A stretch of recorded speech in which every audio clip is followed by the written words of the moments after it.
Hey guys, welcome to Meghan Grace DIY. This video is part of my Back to Basics series, where we take specific techniques in the sewing world and break them down so you can build up a great library of professional sewing. In this tutorial, I'm going to break down the Hong Kong finish. What is a Hong Kong finish, you might ask? A Hong Kong finish is when you take the edges of your seam allowance and you finish it off with binding. You might see this most commonly in blazers or jackets that don't have a lining. A Hong Kong finish tends to be on the less common side because it is a bit time consuming to complete it.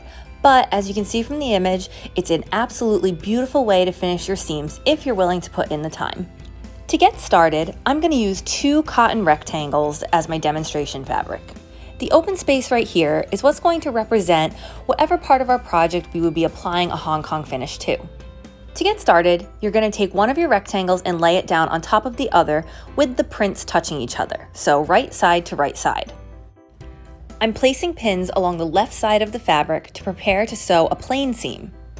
A plain seam is just the technical term for any type of straight seam that you're sewing into a project or garment. Now that I'm over at the sewing machine, I'm going to place the edge of my seam allowance at 5/8 of an inch. I'm going to sew a simple straight seam with the stitch length set to 3, making sure that I backstitch at the top and the bottom. Once our plain seam is sewn, we can go over to the ironing board and press our seam open. If you're working with plain cotton, pressing the seam open should be relatively easy and you should be able to get a nice clean flat press. When I flip the fabric over, I want to see that the seam is nice and flat. Moving on to the finishing portion, we need 2 pieces of double folded binding that are the same length of the seam that we want to do a Hong Kong finish on. The width of your binding is really up to you.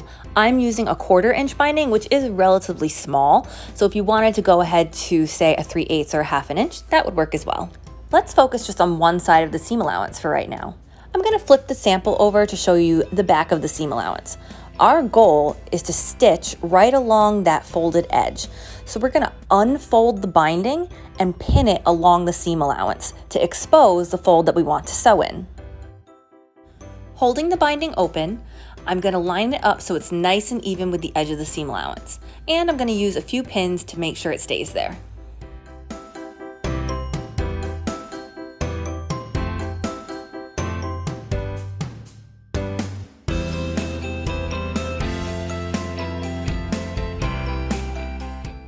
With my binding all pinned in place, I'm going to hold this closer up so you can see.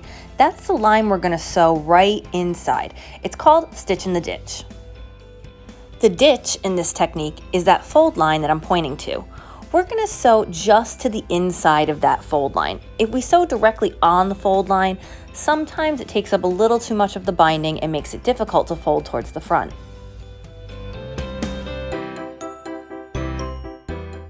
Once you've completed one side, go back to the pinning step and pin the binding and sew the binding to the other side of the seam allowance. Let's head back to the ironing board. Now that we're stitched in the back, we're going to take that binding and just repress it folded towards the front. The folded edge of the front binding should fold just over your stitch line from the back. I stitched in white so you could clearly see how my binding is covering it now. Our final step is to head back to the machine and stitch the binding in place. We're going to stitch right along that folded edge, so taking your time and making sure your stitching is nice and accurate is very important here. Also, I know I usually try to stitch in a contrasting thread color so that way you can see where my stitch lines are, but I decided for this one to use just a slightly brighter red. So you can still see my stitches, but you can see how nicely they blend in with the binding to create a really elegant seam finish.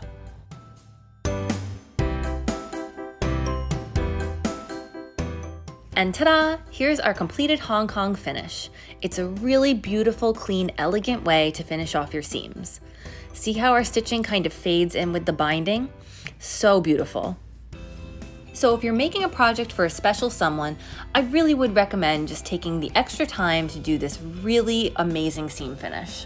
It's definitely worth the extra bit of time and love to make your project as amazing as possible. And that's all for this tutorial. Thanks for stopping by Meghan Grace DIY and checking out my Back to Basics series. I've also got lots of great tutorials, as well as some fun new art projects and a couple glimpses into my regular everyday life.